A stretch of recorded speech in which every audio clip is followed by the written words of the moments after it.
I, 35M, have been struggling with whether to post this, but I really need outside perspective.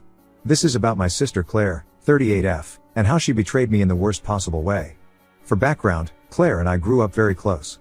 Our parents had a messy divorce when I was 12 and she was 15, and we basically helped each other survive that period. Our dad cheated on our mom with his secretary, classic, I know, and moved across the country with her. Mom fell into depression and started drinking heavily, so Claire and I had to take care of each other. I got my first job at 16 just to help pay bills, and Claire postponed college for a year to work full-time and help Mom get into rehab. Mom eventually got better, but those years really bonded Claire and me. We promised we'd always have each other's backs. She was there for me through college, my first heartbreak, everything. When I struggled with anxiety after Dad left, she was the one who convinced me to try therapy. I used to tell her everything about my sessions because I trusted her completely. 8 years ago, Claire started working at this big marketing firm in the city. She was excited about finally landing her dream job after years of doing whatever work she could find to help support our family. About 6 months into her new job, she called me saying she'd met the perfect woman for me. That's how I met Lisa, 33F. Lisa was ambitious, smart, and beautiful. She worked in the same department as Claire and they'd become good friends. Claire insisted we'd be perfect together because Lisa was family-oriented just like me.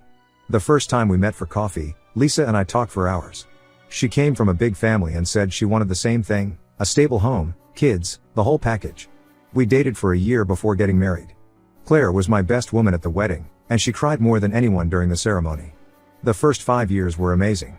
We had Tom, 6M, 2 years into our marriage, and then Emma, 4F, 2 years after that. Lisa was a great mom initially, always planning fun activities for the weekends and making time for family dinners. Everything changed when Lisa got promoted to VP of Marketing 2 years ago. The job required a lot of travel. She'd be gone Monday through Thursday most weeks. I supported her because it was a huge opportunity, and I could handle things at home since I work as a software developer remotely. The kids were sad about seeing less of their mom, but we made it work. We'd do video calls every night, and Lisa would try to make the weekend special. But about a year ago, Lisa started acting differently. She'd be too tired for family time on weekends, always on her phone, and would snap at me over small things. The kids noticed too. Tom would ask why mommy doesn't play with him anymore. I tried talking to her about it, but she'd say I was being too demanding and she needed to focus on her career. Then came the day I discovered her affair. I borrowed her laptop to check our joint account since mine was updating, and her email was open. There were hundreds of messages between her and her boss James, intimate details, hotel reservations, plans for their future together. When I confronted her, she wasn't even sorry. She just said I've outgrown this life and that she wanted a divorce. I was blindsided but tried to keep things civil for the kids. We agreed to 50-50 custody initially. The divorce proceedings started, and I thought we'd work everything out like adults. Then Lisa suddenly filed for full custody, claiming I was emotionally unstable and too focused on work to properly care for the kids. It made no sense. I'd been the primary caregiver for 2 years while she was traveling. The custody hearing was a nightmare. Lisa's lawyer presented evidence that made me look horrible. There were photos of Tom crying after falling off his bike, presented as me making him cry. Screenshots of work emails where I mentioned being tired, like any parent, twisted to make it seem like I couldn't handle the kids. Even old text messages to Claire about my therapy sessions from years ago, manipulated to make me look mentally unstable. The judge ruled in Lisa's favor. I now only get my kids every other weekend. Do you know how hard it is to go from tucking your kids in every night to seeing them 4 days a month? Tom keeps asking when he can come home, and Emma cried last time I had to drop them back at Lisa's. I've been fighting depression but trying to stay strong for them. Yesterday, my brother Rob, 40M, came to my house looking really upset. He said he'd overheard Claire on the phone with Lisa, and he couldn't keep quiet anymore. Claire had been helping Lisa build a case against me for months. She was the one who took those photos out of context, provided those old therapy conversations, and even helped create fake email threads showing me admitting I couldn't handle the kids. I confronted Claire immediately. She tried to deny it at first, but then broke down crying and admitted everything. Apparently, Lisa had promised her the position of senior marketing director, a job Claire had been wanting for years. Claire claimed she didn't think it would hurt the kids much since I'd still get to see them sometimes, and this was her one chance at her dream career. I lost it completely. I told her she was dead to me, that she'd betrayed not just me but also her niece and nephew who adored her. She kept crying and offering to help fix things, but I kicked her out and told her never to contact me or my kids again. Now my parents and several relatives are blowing up my phone saying I'm being too harsh. Mom says Claire made a mistake but she's still family and I should forgive her. Even Rob, who told me the truth, thinks I should give her another chance once I calm down. But I don't think I'm wrong here. Claire knew exactly what she was doing. She watched me build a life, helped Lisa destroy it, and then expected forgiveness because we're siblings? The sister I grew up with, who helped me through our parents' divorce and supported me through therapy, chose money over her own family. I can't wrap my head around it. Edit, thank you for all the responses. To clarify, yes, I have a lawyer and we're gathering evidence of the fake documentation. Claire isn't married and doesn't have kids of her own. She still lives in the same city as Lisa and started her new job last week. My kids ask about their aunt sometimes, but I haven't told them what she did yet. I'm waiting to speak with a child psychologist about the best way to handle that conversation. Update 1 first, I want to thank everyone who commented on my original post. Your support and advice helped me realize I wasn't overreacting to Claire's betrayal. Several people suggested getting a new lawyer who specializes in custody cases, which I did immediately. The new lawyer, Jennifer, was furious when she reviewed my case. She said the evidence Lisa presented wouldn't have held up if it had been properly challenged by my previous lawyer. We started building a case to prove the documentation was fabricated, and initially, things looked promising. Claire agreed to meet with Jennifer and seemed willing to sign an affidavit admitting what she'd done. She even cried during the meeting and said she wanted to make things right. But then Claire disappeared. She stopped answering calls, blocked me on social media, and even moved out of her apartment. I couldn't understand why until Rob called me yesterday with some devastating information. Lisa didn't just give Claire the promised job, she made her senior marketing director with a salary of $180,000, plus bonuses and stock options. My sister sold my relationship with my kids for a fancy title and a corner office. But that's not even the worst part. Rob started digging into Claire and Lisa's relationship after Claire ghosted us. He works in IT and offered to check Claire's old laptop that she'd left at our parents' house years ago. What we found made me physically sick. Claire and Lisa had been friends for 3 years before introducing me to Lisa. They met at a marketing conference and stayed in touch. There were old messages showing they'd planned everything from the start. Lisa had been looking for someone with a stable job and good income who could help her advance her career. She needed to be married with kids to project the right image for upper management at her conservative company. Claire suggested me because she knew I wanted a family and had a good job. There were messages where they literally discussed how I'd be perfect because I was naive and trusted too easily. The most painful discovery was that Claire knew about Lisa's affair 6 months before I found out. She and Lisa had regular lunch meetings where they planned the custody battle. They knew Lisa's company would never promote a divorced woman to executive level, especially if she had an affair, so they needed to make me look like the bad guy. Claire had been gathering ammunition against me for months. Remember how I mentioned sharing my therapy experiences with Claire? She kept notes of everything I told her about those sessions. She and Lisa carefully selected parts that, taken out of context, could make me appear unstable. Like when I talked about having anxiety during our parents' divorce, they twisted that into a pattern of mental health issues. The family iPad we used to share had more evidence. Claire sometimes used it when visiting, and she forgot to log out of her email. There were dozens of messages between her and Lisa strategizing how to take photos that could be misinterpreted. They literally planned to catch the kids crying or upset after normal things like getting vaccines or falling while playing, then save those photos for the custody case. I showed everything to our parents. Mom had been defending Claire, saying she must have had her reasons, but seeing those messages broke her. She had to be hospitalized briefly after having what the doctor called an anxiety attack. Dad flew in from California for the first time in years, saying he needed to deal with this family crisis. The hardest part is dealing with my kids. Tom asked me last weekend why I don't pick him up from school anymore like I used to. Lisa's been telling them I'm too busy with work to have them during the week. Emma drew a picture at school of our family, but she put a big X over where I should be because Mommy says Daddy doesn't live with us anymore because he works too much. Jennifer says we have a strong case for custody modification based on the new evidence. She's particularly interested in the emails showing Lisa and Claire plan to manipulate the custody hearing. But the court system is slow, and it could take months before we get a hearing date. What kills me is that Claire keeps showing up at our parents' house acting like she's the victim. She told Mom she had no choice because Lisa had threatened to fire her if she didn't help with the custody case. But the messages we found prove that's a lie. She was a willing participant from the beginning. Rob suggested trying to use Claire's job offer as leverage, saying we could report Lisa to her company's board for offering a job in exchange for false testimony. But Jennifer advised against it for now, saying we need to focus on the custody case first. She's worried that if we rock the boat too much, Lisa might try to move away with the kids before we can get back to court. I've started documenting everything now. Every interaction with Lisa, every time she denies my scheduled calls with the kids, every comment the kids make about things she's told them about me. Jennifer says building this record could help our case. The only small victory is that some of Lisa's family have started reaching out to me. Her sister called to say she doesn't believe the accusations against me and offered to testify about Lisa's character if needed.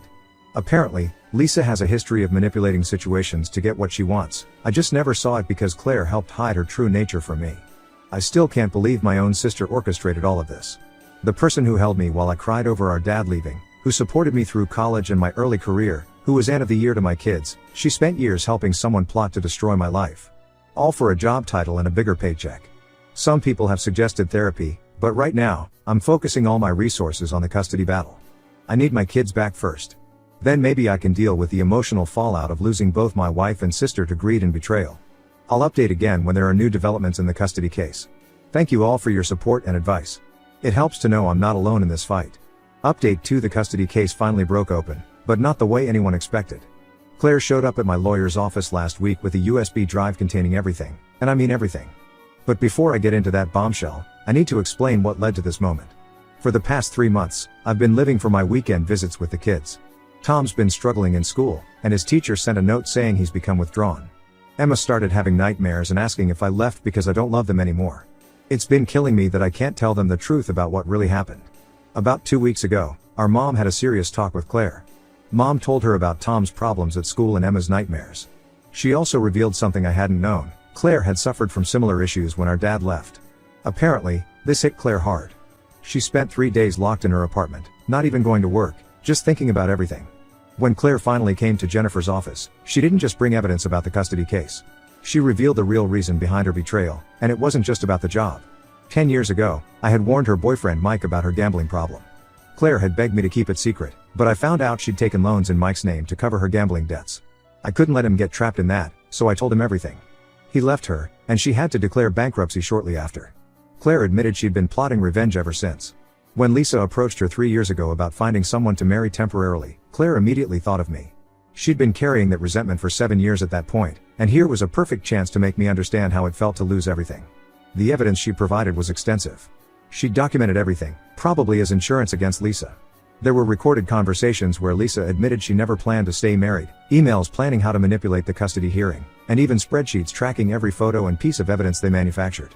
But here's what really blew the case wide open. Claire had emails proving Lisa and her boss had been having an affair for over a year before her promotion. They'd planned it all. Lisa would get married, have kids to look family-oriented, then get promoted and eventually leave me.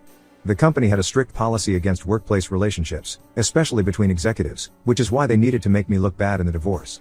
Jennifer took everything to Lisa's company's legal department. Within 48 hours, both Lisa and her boss were fired. The company has a zero-tolerance policy for using corporate resources to fabricate legal evidence, plus the hidden affair violated multiple company policies. Lisa lost her job, her boyfriend, and her reputation in one day.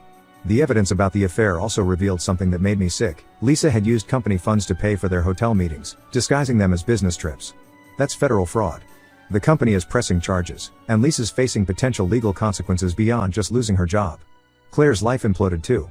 She lost her fancy new job once the company discovered she'd helped fabricate evidence. She's also facing potential legal consequences for her part in providing false evidence to the court. But honestly, I don't even care about her punishment anymore. I just want my kids back. Jennifer filed an emergency motion for custody modification based on the new evidence. We have a court date next week.